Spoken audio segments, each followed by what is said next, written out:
Hello and welcome to the Gooner Talk, back again with you guys for another show. I'm hoping that this is now working and that you can see this and you can see me and you're watching.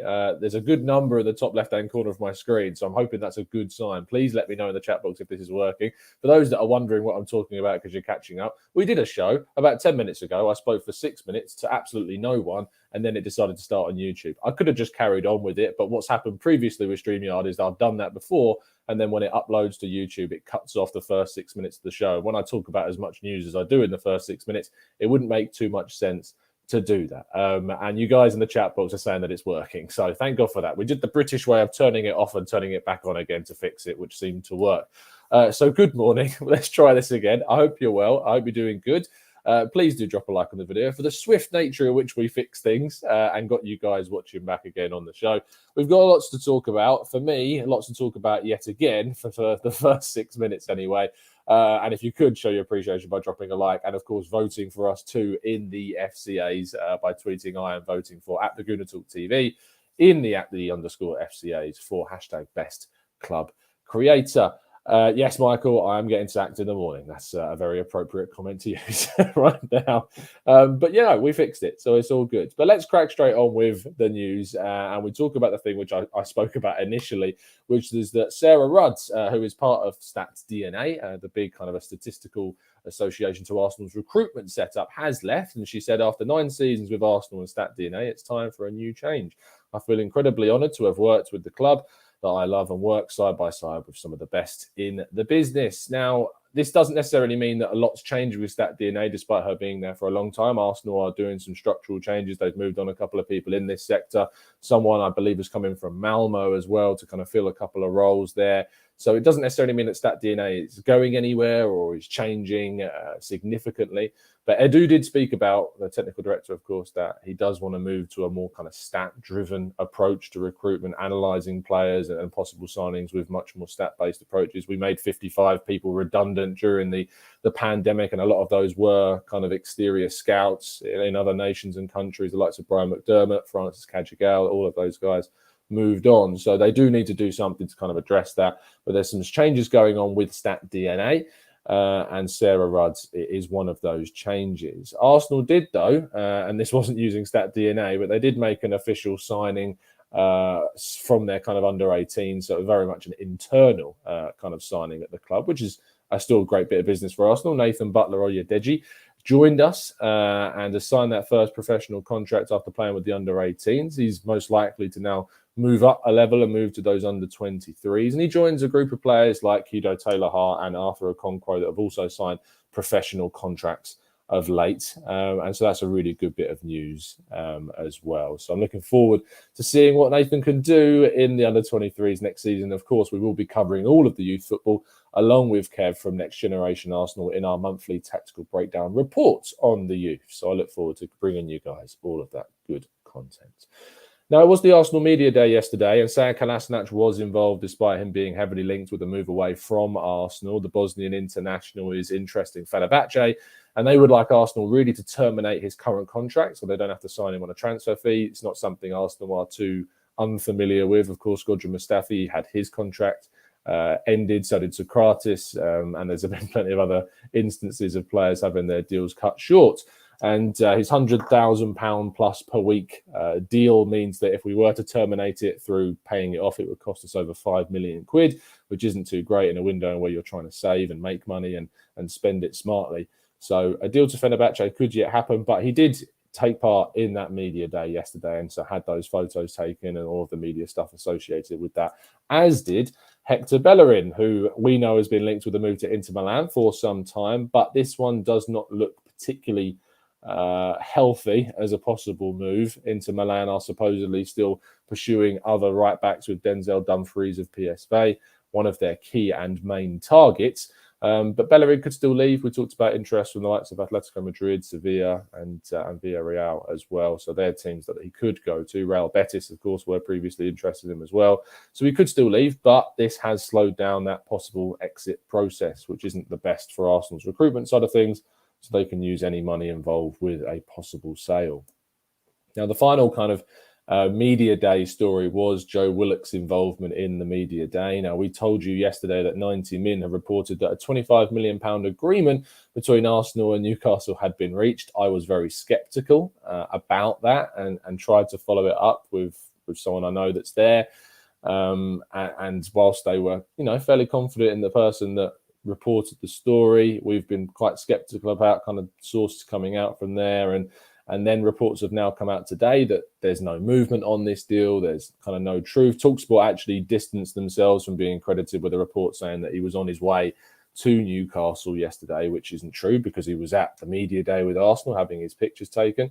And we're still none really the wiser as to about what will happen with Joe Willock and whether he will move off to Newcastle, whether he'll stay with Arsenal. I think it does depend a lot on what will happen in regards to kind of James Maddison and whether we sign kind of that attacking midfielder that we do still need. But Willock has not supposedly agreed anything. No kind of bids has been accepted, and we're still very much waiting for more news on this. So I would certainly take that story from 90 Min with a little bit of a pinch of salt. Moving then on to players that we could see coming into the club. And there isn't too much. I say it was a pretty quiet day yesterday. But Joaquin Correa of Lazio re-emerged as a target. We previously talked about the Argentinian a couple of months ago, actually. It's quite a while ago that we spoke about him. But Italian media have again said that Arsenal have gone in with a bid. This doesn't make too much sense. I'm not a big fan of him. I don't think he's that great. He can play as kind of a centre forward or a second striker or an attacking midfielder. Can play in a wide area. He's quite versatile, but he's not exactly prolific. He's not like blessed with lots of goals and assists, and he's not the most creative. And since moving from Sevilla, I thought it was a decent move to go from Sevilla to Lazio, and I thought Serie A might suit him a lot better than La Liga did. But he's not really been able to kick on, and it wouldn't be an inspiring move. I don't think it necessarily even improves us upon what we've got. James Maddison definitely improves on Emile Smith-Rowe right now for me. Mainly down to his young age. It's not a criticism of Emile Smith-Rowe, just he still needs to develop a lot more. But Correa is someone that I don't think progresses us beyond what we already have, if anything, if at all. So it's not a player that I'd be looking at, not someone I'd be going for, and it's probably a very loose link coming out from Italy. Now, this is an interesting story. Takahiro Tomiyasu is the Bologna centre-back, Japanese international as well, formerly and still currently interesting Spurs. Reports from Italian media have claimed that Arsenal are rivaling Spurs for his signature. This is also something that came out a few weeks ago, and Fabrizio Romano said that Arsenal were not involved whatsoever, but this link has re-emerged. Of course, Spurs have signed Christian Romero from Atalanta for around 55 million euros as a centre-back. Takahiro he's a centre-back as well, but he can play as a right-back. He's very versatile, and he would be available for quite a cheap fee of around 15 million euros. I would still expect Spurs to get this deal done. It seemed pretty advanced from the Athletics reports, but Italian media have claimed that Arsenal have stepped up their interest, but you've got to remember that could be used as a ploy to try and accelerate Spurs to offer the right amount of money for Bologna for them to accept a deal. So I have a feeling that Arsenal may be being used in this story for their name, and I'd be surprised to see Arsenal get this deal done this summer. We move on to what is one of our final stories, and that is Lautaro Martinez. Now, you may have seen a few reports coming out yesterday from a number of questionable places saying that Arsenal have submitted a bid, that another offer has been made. As far as we're aware, that's not the case. Arsenal haven't made a bid. Nothing's been accepted. And very much the Romelu Lukaku situation is kind of directing this one. And should Chelsea get that deal done for the Belgian striker, it would mean that Inter Milan aren't necessarily needing to sell. They would have just made 130 odd million euros from Lukaku's sale. So Martinez wouldn't necessarily need to move. There's always money available, and money coming into Inter Milan is never a bad thing, but it's not a realistic move. I'd be very careful about reading kind of stories about Martinez right now because it will be used to try and grab your attention. So just be careful about this one in regards to kind of videos and stories about Martinez because it's not really progressing. And until something official happens I'd remain very much cautious about the situation. It's not to say that this won't ever happen in the window. It's to say that right now it's pretty stagnant. It's not moving. There's interest from Arsenal, as we've heard about. There's been an inquiry made from The Athletic reporting it. But in regards to kind of an official bids or anything being accepted or into being open to selling, it's still very much up in the air. And it's just not. I'd be very surprised to see this deal happen. It's not advanced, as you may hear from other places. So I wouldn't read too much into this one. There is one final story we'll talk about, which is Aaron Ramsdale, which I saw crop up as I was kind of in the between sorting out the two shows. And that's still that Football London are, expecting that another bid would be made by Arsenal for the Sheffield United goalkeeper throughout the window. We don't know how much that's going to be. We thought it was going to be kind of under that £30 million kind of valuation from Sheffield United, but I'd be surprised to see it be anything higher than that. I don't think he's worth close to what we're looking to pay at £26 million. So I think he's worth considerably less than that in this current market anyway. But Arsenal are still pushing ahead with their plans of a homegrown keeper. And there were even suggestions that they may even look to, if Newcastle want to buy Joe Willock, to ask about Freddie Woodman, who is a homegrown goalkeeper, was on loan at Swansea last season and got to the playoff final. Of course, lost to Brentford in the end. So that's a thread that we may look to pull on a little bit later on in the window. But that is all of today's news. So we do move on to the final show and final part of the show, and you guys can ask some questions, and we'll try and get through as many of them as feasibly possible in the next 8 or so minutes. Arsenal Legends says, Tom, how do you feel that Arsenal have failed miserably in the transfer window? We might as well call us Interest FC. It does seem like we are interested a lot. I mean, as we said before, we've done over 30 tactical breakdowns on players that we've just been linked to try and give you guys some insight into those players. But it is a failure at this point. If the window was to end right now, it would definitely be a failure of a window. We haven't signed the players that we crucially need in backup keeper, in right back, centre midfield, attacking midfield. And with the season now less than a week away, it's now Saturday, so the season starts on Friday for Arsenal. It's a little bit concerning that we certainly haven't got those deals done. So yeah, right now, it would be a failure of a window, that is for sure. John says, Tom, who would you bring off the bench when we are winning or when we need a goal? Now, it's ironic you say that because Joe Willock would be a really good option for us off the bench. Has proven to be a goal scorer from the bench. I think Gabriel Martinelli is going to find himself on the bench again this season with Pepe and Saka, probably our main two wide options, but he's another good option for us to bring off the bench, of course. One of Lacazette or Aubameyang is going to be on the bench, you'd expect as well. So one of those two is also an option for us. So there's a few options that Arsenal could look to bring on. Following Bellerin, we expect to be more involved with the first team too. So he's another option for us as well. Social says, I heard Aouar has driven himself outside the Emirates yesterday to try and force a move. There's been nothing kind of, advanced or advancing in this thing whatsoever. We told you about kind of their agents being a bit surprised that Arsenal have been kind of coy on the very cheap price and that they've preferred to move for someone like James Maddison. But yeah, I never thought Aouar was going to be a thing. I tweeted out a few weeks ago saying I'd be shocked if it happened, despite your ITKs telling you that Aouar had agreed a deal with Arsenal, which was never the case. And hopefully that's exposed a fair few people so you guys know who to be careful of on your socials. But the Aouar thing is just something that's not going to be happening from the current state of play. Things can obviously change and change very quickly, but from everything that we're told about right now, there's no chance that Aouar is going to be coming to Arsenal. Wilson says, do you think it was right or wrong decision for Arsenal to offer Xhaka a new contract in the first place? Now, we actually talked about this a lot with Arsblog. So if you want to go and find out my thoughts and his thoughts on Granit Xhaka, and we talked about it a lot in the Arsenal Transfer podcast, do make sure you go back. So I don't want to sit here repeating myself over and over again. So please make sure you go and check that show out and you can get my opinion on that there. Wesley says, could we do with a Guido Rodriguez like Villa did with Ings? I assume what you mean is kind of a signing out of nowhere that's not really well reported. I think that Guido Rodriguez is a great player. I think he's someone that would add a lot to our midfield. He's strong. He's not exactly like really pacey, but he's someone that would add that mobility more so than we have with Granit Xhaka. He's got good recovery pace, good timing of challenges, and he can be progressive as well. So he would be a good signing. But ironically, he's being linked more with Liverpool at the moment, which is a really interesting kind of link to see them move for a player that a lot of people wrote off to say, well, if he's so good, Why is no one else linked to him? And now Liverpool are one of the main clubs that have been linked with Guedes Rodriguez. So yeah, I'd be very open to that as a midfield option. There are others like Bruno Guimaraes that I would prefer. That is for sure. Wrath of Aries says, hey, Tom, I think it's obvious we need a technical midfielder like a Fabregas or a Cazorla. Do you think the financial state of Barcelona that De Jong would be a good option? Obviously, De Jong would be a great option, but he's a very expensive player. He cost Barcelona a lot of money, and now they're not keeping Messi.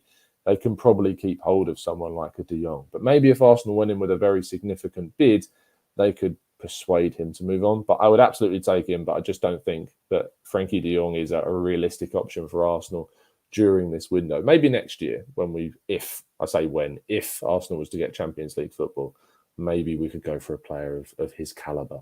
But we'll wait and see. Let's scroll up a little bit more. We've got a few minutes left. Let's go to Lars, who says, what's your take on Arsenal fans on social media? Is it too negative, or is it fair to be panicking? I mean, my opinion of kind of how social media reacts is always it's a very hyperbolic situation, and Arsenal fans do tend to kind of exaggerate on certain situations. It's a very volatile place, and rumours spread very fast, and you've got a lot of people that are kind of, one person says something and another person agrees with it, and then suddenly you've got kind of this snowball effect, and so that can really kind of blow things out of proportion sometimes, especially with some of the false information that spreads. Is it right? Is it fair for them to be panicking about the window? I'd say it's absolutely fair that people would panic right now. We're a week away from the season starting, less than that, and we've not signed at centre mid, we've not signed at attacking midfield, we've got no backup goalkeeper. We still need to sort out loads of players that are yet to leave, like Bellerin and Kolasinac and Nketiah and Reece Nelson, Correa, Ainsley Maitland-Niles, Joe Willock. There's loads. So I have absolute sympathy for those that are panicking. If you'd have said to me a month ago, people panicking, I'd been a bit more, it's still time to be chill. I'm still quite chill, but I'm just pretty optimistic about the window in general. So I have absolutely no issue with people panicking right now, because it's very concerning where we're at. So that's my view on that one. David says, first time watching live. Hello from Sydney, Australia. Friday, a relaxing way to go home after work. David, thank you for tuning in. Much appreciated, mate. Tawanda says, is finishing 6th an improvement? Well, I mean, we finished 8th, so technically, yes. I think finishing 6th is a good season, considering everything that's going on. But we want a great season, and a great season is top 4. But the competition for places in this league is unbelievably high, and the money being spent by those above us and even below us with Aston Villa is also very high as well. So I think, as I said before, 5th and 6th is a good season. Top 4 would be an unbelievably good, great, brilliant, unbelievable kind of season for Arsenal. So yeah, that's how I view those two possibilities as finishing. But it would be an improvement on 8th. That's what we find ourselves in, because we've finished 8th back to back. So 6th, yes, would be an improvement on what we've done previously in the last 2 years. Johnsy, thank you so much for the super chat. He says, do you reckon that the Amazon series has had an influence on the transfer window in terms of adding drama to the series? I'm not sure. Obviously, the Amazon series does document some transfers, as we saw in the Man City series. I remember the Laporte situation during that window, and how that in the January window, and how they were looking to buy him from Athletic Club. I'm not sure. I think maybe financially, with the money that's come in from the Amazon series, that could have changed some things, and maybe that 10 million quid's paid for. I mean, it pays for Nuno Tavares his transfer fee. So there's that. I'm not sure. We'll have to wait and see, John, see if or not the Amazon series documents these transfers this summer in any kind of real detail. So I look forward to watching it, and I'm excited to see it. Chilip says, should we shift our focus from Maddison to Bernardo Silva? He might be available for around a 50 to 55 million pound deal. And they have the pull of the Arteta factor from having worked with him at Manchester City. Look, if we aren't getting Maddison and you said we were going to get Bernardo Silva, I'd be absolutely buzzing with that. I think he's a great player, versatile player, and can play easily better than what we've already got. So yeah, absolutely. If Maddison isn't available, doesn't look like we're getting Odegaard, Bernardo Silva would be the player that I would go for. One more question. Manu says, I really like to watch Martinelli, and he obviously could do with getting a loan. Could we manage without him? Where would you want to see him, and what position would he get loaned for? Some really good questions on Martinelli. Would I loan him out? I don't think I would. I think I would keep him at the club and keep giving opportunities and keep rotating with Pepe and Saka, giving those chances maybe in a forward position as well. But if we was to send him out on loan, I still think he's better as a wide forward rather than as a central striker. I think I'd rather see him loaned out in that position. But, we'll wait and see. I don't think he will. I don't think he'll move whatsoever, but we will wait and see. Social says, Tom, who's that behind you? It's the other half, but she's ignoring me as she always does. So you won't see her. Sorry about that. But it's been an absolute pleasure, guys, to speak to you as always. And I'll catch up with you guys this evening as we reveal more about Arsenal's transfer window and as we lead up to the first Premier League game of the season. It's been an absolute pleasure to speak to you guys. As always, drop a like on the video and subscribe if you're new. And if you'd like to help support the channel, you can see the information rolling across the bottom of your screen, and you can join up as a member to help support the channel as well. See you guys very, very soon. It's been an absolute pleasure to speak to you. And as always, up the Arsenal.